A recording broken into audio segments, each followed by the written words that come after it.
to come, you want me to go. And if you wanna fight, let's start a show. Cause I want you to be mine. Still I'm gonna come, let's go. And I want you to come, I won't let you go. So if you wanna dance, let's start a show. I want you to be mine. Yeah, I want you to be mine.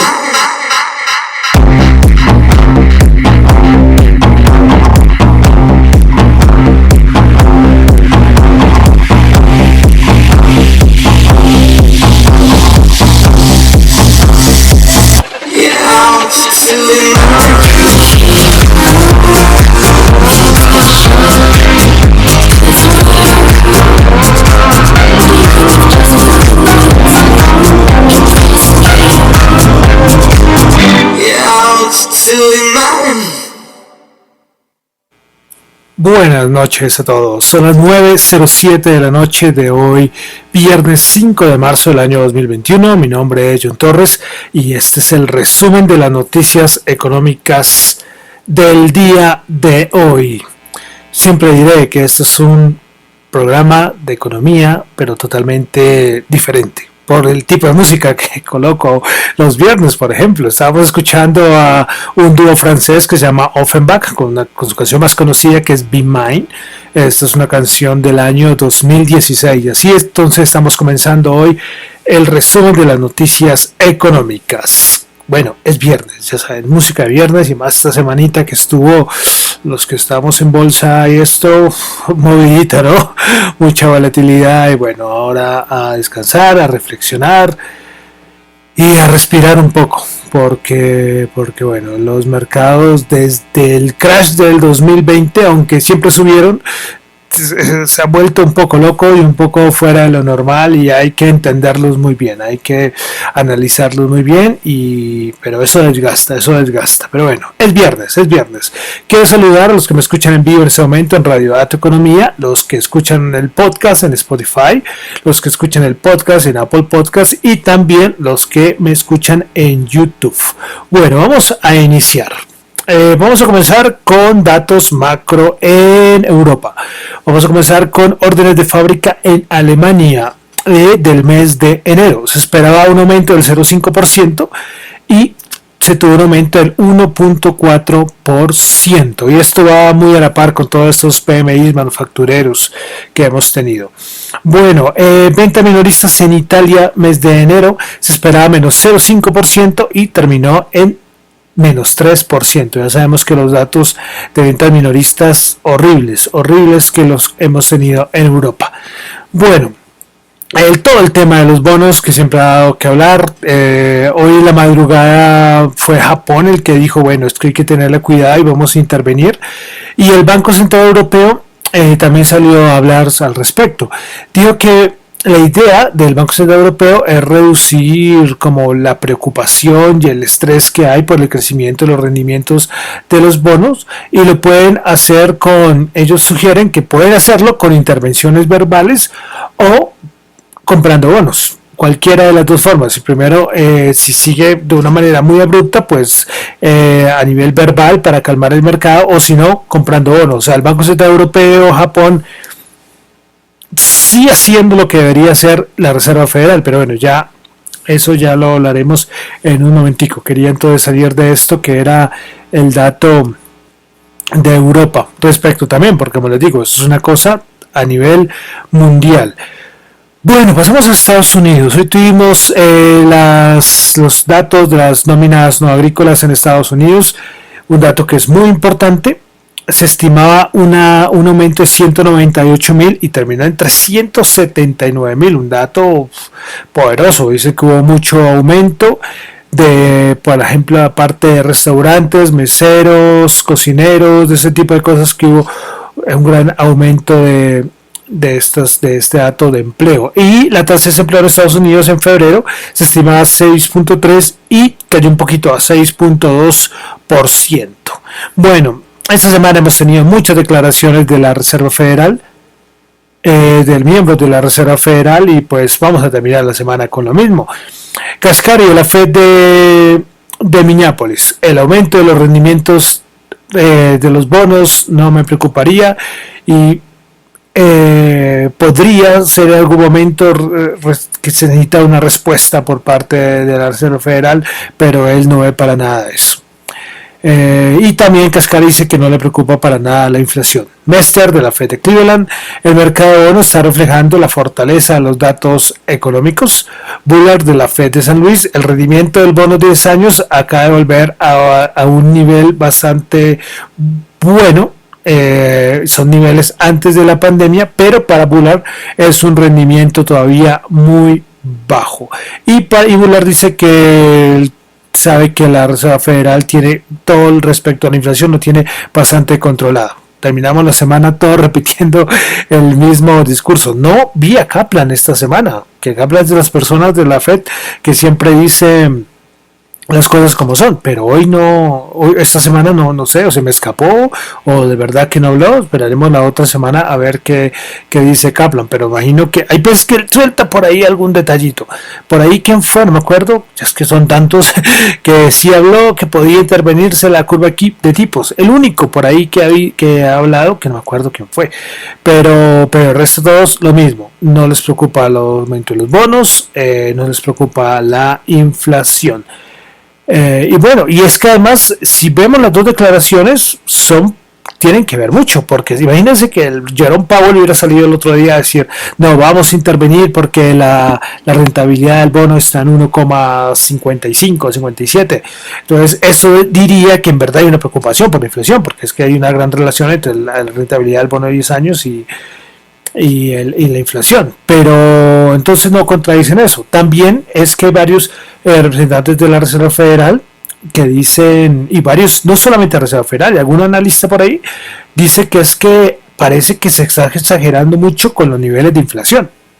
Algunos dicen que no se va a pasar del 2% en un año, pero con esto subida tan rápida, no sé. De pronto es que se ve mayor, subida tan rápida de los bonos de 10 años de rentabilidad, es que de pronto se está exagerando en estas estimaciones. Es que calcular la inflación es muy complicado, ahorita precisamente vamos a hablar de Colombia y no es fácil, no es fácil. Por eso se dice que si se escapa la inflación hay problemas. Y ayer se me olvidó decir una cosita, un dato de Jerome Powell. Y es que en esta charla que tuvo con el Wall Street Journal le preguntaron que pensaba sobre una segunda reelección, porque él puede tranquilamente volver a presentarse. No dijo nada, evadió la pregunta. Yo creo que está cansado Jerome Powell. Yo veo las fotos cuando pues, se posicionó y a la de hoy, jolín, es que le ha tocado fuerte. Nunca lo olvidaremos en época de pandemia, y ya ahorita va a completarse el año de la llamada de la coordinación entre todos los bancos centrales, porque los mercados estaban cayendo. Bueno, y hay un montón de cosas a nivel, pero son cosas muy específicas de qué opciones tiene el Fondo Monetario Internacional para proteger para frenar un poco la subida de bonos. Hay una opción que se llama la opción twist, otro que es el control de curvas, el control de la curva de los bonos. También hay otra que es que ahorita el 30 de marzo se vence algo que era muy importante. A ver si lo tengo acá porque lo coloqué en mi cuenta de Twitter. Y es que el año pasado, con toda la crisis que hubo, o sea, recuerden que toda esa crisis entre finales de marzo del año pasado y la primera semana de abril más o menos, pues la Reserva Federal tomó un montón de decisiones pues que le tocaba. Y una de esas era la SLR. Sí, es como un rango de apalancamiento más o menos que tienen las instituciones financieras. Y pues esto ya ahorita el 31, esta medida pues ya se va a acabar, porque como les digo, esto era una decisión que se tomó a inicios de abril del año 2020. A ver, porque está pasando por ahí una ambulancia por allá y no me deja oír. Bueno, entonces precisamente ahorita el 31 de marzo se vence ese ratio de apalancamiento que es del sector financiero con la Reserva Federal, bueno, pero es que normalmente se podría haber extendido, pero es que hay una parte de unos políticos demócratas que están en contra, entre ellas Elizabeth Warren, que es muy conocida. Entonces, bueno, son un montón de cosas alrededor que esto podría ser para una charla eterna, pero Jerome Powell tiene que analizar muchas cosas. El mercado, bueno, ya me estoy metiendo con asuntos de mercado, pero muchos dicen que la Reserva Federal va a tener que actuar en algún momento. Sí, pero bueno, eso ya lo tocaremos un momentico, aunque ya cada vez lo dije todo, en un momentico cuando entremos a la parte de mercados. Bueno, listo, vamos a continuar con Colombia. Colombia tuvimos hace un ratito el dato de inflación del mes de febrero. 0,64 fue la inflación del mes de febrero. Si la comparamos con febrero del 2020 fue el 0,67. Entonces da una variación anual de 1,56. Bueno, ¿qué podemos decir? Variación del IPC por divisiones de gasto en febrero de 2021. Educación 3,56, aumentó fuerte. Prenda de vestir y calzado 1,82 y servicios de artículos del hogar 0,96. Solamente un sector tuvo un IPC negativo, que fue información y comunicación con menos 0,09, y otra de las menores fue alojamiento, agua, electricidad y gas con un aumento del solo 0,28%. Bueno, vamos a verlo por dominios geográficos. El IPC en el mes de febrero, donde más aumentó fue Valledupar 1,11, Barranquilla 0,99 y Armenia 0,89. Las de menor variación mensual por ciudades: Tunja 0,10%, Riohacha 0,18 y Popayán 0,33. Bogotá se ubicó en 0,65, muy cerca al 0,64 nacional. Bueno, vamos a pasar a los mercados. Y es que el petróleo, que está disparado desde ayer de sesión de la OPEP, y ahorita lo vamos a ver, disparado a niveles de 2019, una barbaridad. Y hoy Goldman dijo que su estimación para el Brent, el petróleo Brent, es de $75. Y UBS también se aventó a dar su estimación del petróleo Brent $75. Entonces también todos rondando a los $75 el Brent, ok, el Brent. Bueno, vamos a continuar. Cositas de los mercados. A ver, listo. Bueno, recuerden que se había dicho que creo que fue Macron, el presidente francés, que había dicho que esperaba que Biden tuviera un poco más disposición para hablar por todo el lío que hay desde hace varios años entre Boeing y Airbus por todos estos aranceles, y con Trump fue peor. Pues hoy von der Leyen, de la Comunidad Económica Europea, dijo que se suspenden por 4 meses todo lo de estas aranceles que había por todo el lío entre Boeing y Airbus. Ayer, se me había olvidado decirlo, se había dado como el primer guiño, porque Estados Unidos había suspendido los aranceles al whisky. Pero bueno, entonces por 4 meses vamos a ver si algún día pronto llegan a un acuerdo con esto de Boeing. Bueno, otra cosita, una cosita antes de entrar ya a los mercados, es que Robinhood, este broker que era muy conocido, pues escogió al Nasdaq para irse a oferta pública. Bueno, vamos a pasar a los mercados. Retomando que estamos hablando hace un momentico de los bonos. ¿Qué pasó? Pues mucho nerviosismo en la madrugada, las bolsas cayendo. Salió el dato de empleo que lo acabamos de leer hace un momentito, de las nóminas no agrícolas, de 379,000, o sea, casi el doble de lo que se esperaba, que eran solo 198,000. Inmediatamente se fue el bono de 10 años, rentabilidad del bono de 10 años a 1,61. Y bueno, pero después empezó a calmarse un poquito la cosa, y boom, vino el rebote brutal que tuvimos subidas en todos los índices. Bueno, vale decir que por ejemplo Goldman Sachs, respecto del bono de 10 años, él lo ve en 1,9. a finales de este año. Y hay muchos analistas que lo ven en 1,9, en 2, en 2,1. Pero va a haber un momento que puede llegar a esos valores, pero el mercado a nivel de renta variable, el mercado llega a un punto en que dice, hombre, las bolsas no van a caer por siempre mientras el bono de 10 años sube, ¿no? Hay un momento que va a decir, bueno, Powell no hizo nada en 1.40, la Fed no hizo nada en 1.50, la Fed no hizo nada en 1.60. Bueno, aunque 1.60 es muy difícil de pasar a nivel técnico, pero bueno, entonces el mercado se pone a ver que va a haber un momento en que la Fed va a tener que hacer algo.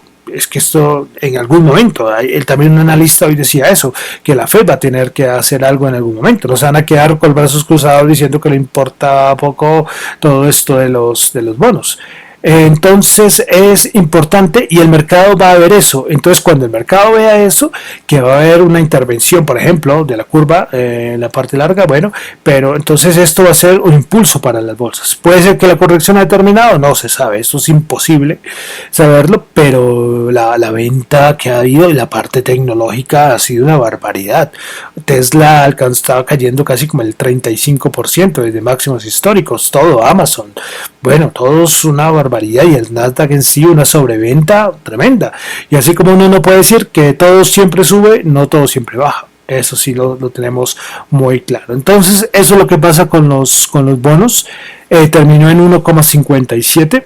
Veremos a ver qué pasa si sigue subiendo y la Reserva Federal, que en algún momento, eso sí lo dice todo el mundo, va a tener que intervenir. No fue esta semana, esperaremos a ver la otra. Entonces ahora sí entramos a los mercados. Los mercados. Bueno, vamos a comenzar con el Nasdaq 100. El Nasdaq 100 terminó subiendo 204 puntos, 1,6%, 12.668. Principales ganadores del día. Tuvimos a NXP Semiconductor 8.1%, Western Digital 7.2%, Fox Corporation 6.3%. Entre las principales perdedoras, Tesla fue la que más cayó en el Nasdaq 100, menos 3,7%, estuvo cayendo peor, estuvo peor, se alcanzó a recuperar algo. DocuSign menos 3% y Splunk menos 1,9%. Vamos con el SP500. Principales ganadores en el SP500 tuvimos a Note Inc. 12.1%, APA Corporation 10.8% y Devon Energy 8.4%. Principales perdedoras, Norwegian Cruise menos 12.3%, Royal Caribbean menos 5.5% y Carnival Corp menos 4.7%. Vamos con el Dow Jones, que subió 572 puntos, 31.496. Principales ganadores en el Dow Jones tuvimos a Chevron Corporation 4.3%, Intel 4.1% y United Health 3.9%. Principales perdedoras solamente dos, Boeing, que te bajó el 0.6%, y Goldman Sachs, que bajó el menos 0.5%. Bolsa de Valores de Colombia, el Colcap subió 7 puntos, 0.5%, 1.344. Principales ganadoras, la ETB 9.1%, Ecopetrol 5.3%, que tenía que subir, es que el PREN con estos niveles tenía que subir. Y eso que con todo el lío de ISA esto distrajo y generó ruido, pero bueno, ahí está subiendo, 2.400, 5.3%, el Cóndor 4.1%. Principales perdedoras, Cemex menos 3.7%, Enca menos 3% y Preferencial Corfi Colombia menos 2.5%. Petróleo, WTI 66.2, subió $2.2 el barril, Brent 69.5, recuerden lo que dicen por allá, la ven en 75, Goldman Sachs y US, pues Brent 69.5 subió 2.6, oro 1.698 bajó 4, y bueno, Bitcoin 49.189 subió 1.146, pues ustedes saben que siempre me gusta mirar a esto, pues 48.561, está bajando como $600 del precio que había visto. Y entonces, y para finalizar los daticos, tasa representativa del mercado 3.640, bajó 7. Bueno, pero yo les había prometido algo, esta semana lo repetí varias veces y voy a tratar de decirlo rápidamente. Y con todo este mundo de las criptomonedas, estando de los NFTs. ¿Por qué recalco esto? Porque me gusta que la gente, cuando vea este término, sepan al menos de qué es, ¿ok? Este es un término que ustedes lo van a ver mucho en noticieros, en noticieros, en Instagram, en redes sociales, es que aparece en todo lado, estos los NFTs. Y al respecto, esto es del mundo de la blockchain y el mundo cripto. Bueno, recuerden que blockchain es un muy grande o casi infinito libro de cuentas donde se registran todas las transacciones que se pueden realizar. Entonces hay diferentes blockchain, la más conocida, la blockchain de Bitcoin, porque blockchain no es solo Bitcoin, ¿ok? Bitcoin tiene su propia blockchain y es la más conocida. Pero también hay otras blockchain y hay otras cadenas de bloques, como se le dice también a la blockchain. Entonces vale decir esto, ¿ok? Porque es que se tiene ese concepto de que las criptomonedas es solamente, o blockchain es solamente Bitcoin. No, para nada. Esto es una cosa que tiene un montón de opciones infinitas. Entre ellos, por ejemplo, están los DeFi, que son también muy conocidos, que son las finanzas descentralizadas, pero desde el año pasado empezó a hablarse mucho de los NFTs. ¿Qué son NFTs? Pues son tokens no fungibles. ¿Ok? Pues no fungibles, es decir, que son únicos, ¿ok? Que no se pueden intercambiar. Es algo que es único.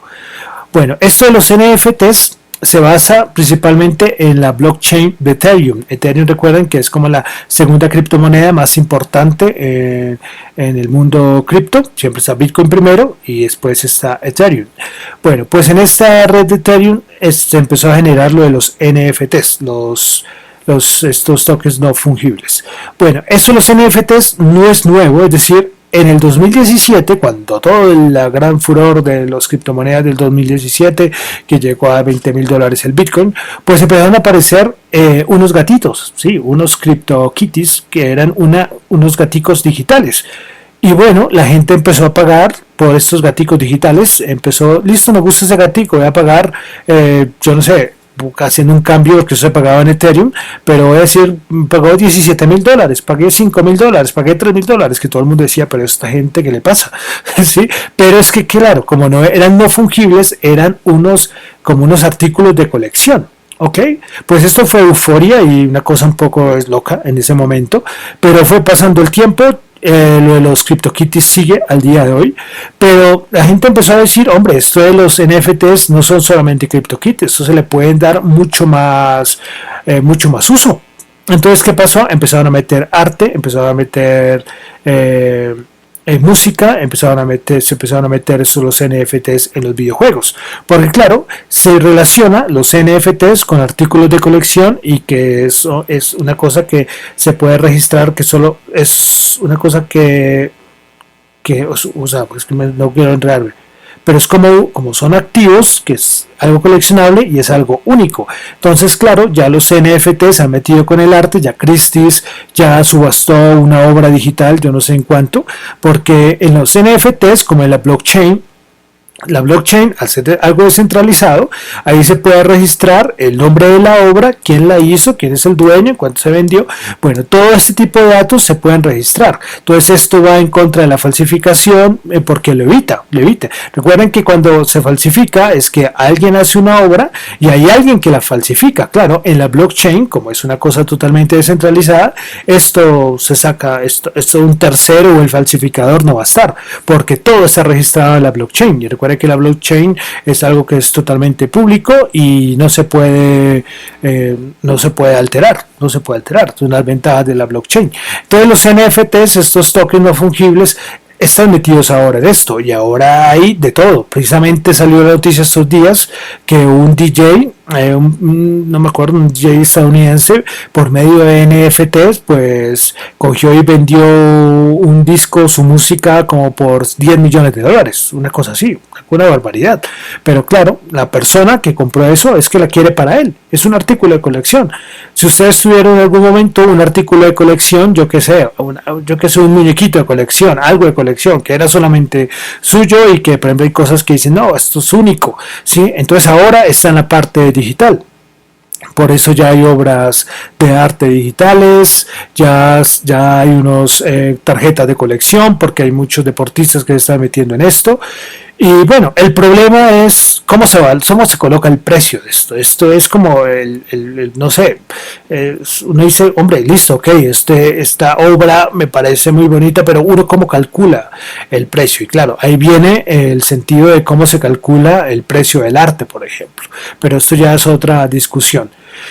Entonces eso que quería explicarles que eran los tokens no fungibles, esto da para mucho más, pero quería al menos darles como la idea, porque los había prometido toda esta semana, porque lo de los NFTs está dando mucho que hablar, está moviendo mucho dinero, muchos ya lo nombran como burbuja, porque claro, ¿qué tal? Tú en un videojuego tienes una espada especial que te da poderes y claro, eso le colocas un valor enorme porque es único. Es único, es no fungible y no se puede fraccionar, no es como el Bitcoin que tú puedes coger y tener sats, puedes tener satoshis, no, los tokens no fungibles son únicos, no se pueden dividir, es un artículo de colección, ¿ok?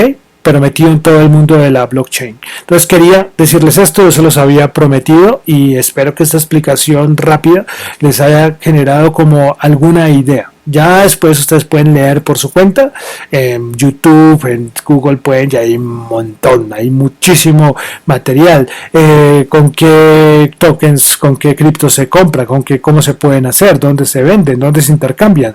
Se van a encontrar un montón de sorpresas en todo lo que está metido lo de las NFTs. Pero bueno, ahí ya les dejé la idea que eso era mi intención y yo les dije, esto tengo que hacerlo o si no se me va a olvidar. Bueno, entonces ya con esto terminamos por la noche de hoy el resumen de las noticias económicas. Terminamos también otra semana. Bueno, recuerden, esto no son recomendaciones de inversión para nada, estos son solamente opiniones personales, reflexiones personales. Esto de las inversiones, esto de la bolsa, esto de todo este mundillo se necesita de leer, analizar, vayan paso a paso, sin afán. Si alguno va ganando mucho y ustedes dicen, ay, qué bien, no, cada uno va a su ritmo. La competencia es con usted mismo, no es ganarle a los demás, es que esto aquí no hay una medalla de oro al mejor trader, no, cada uno va a su ritmo, cada uno tiene su perfil de riesgo diferente, entonces por eso tranquilidad y tomen ustedes sus propias decisiones. Recuerden que mi nombre es John Torres, me encuentran en Twitter en la cuenta @JohnChu y en la cuenta de @DatoEconomía. Muchísimas gracias.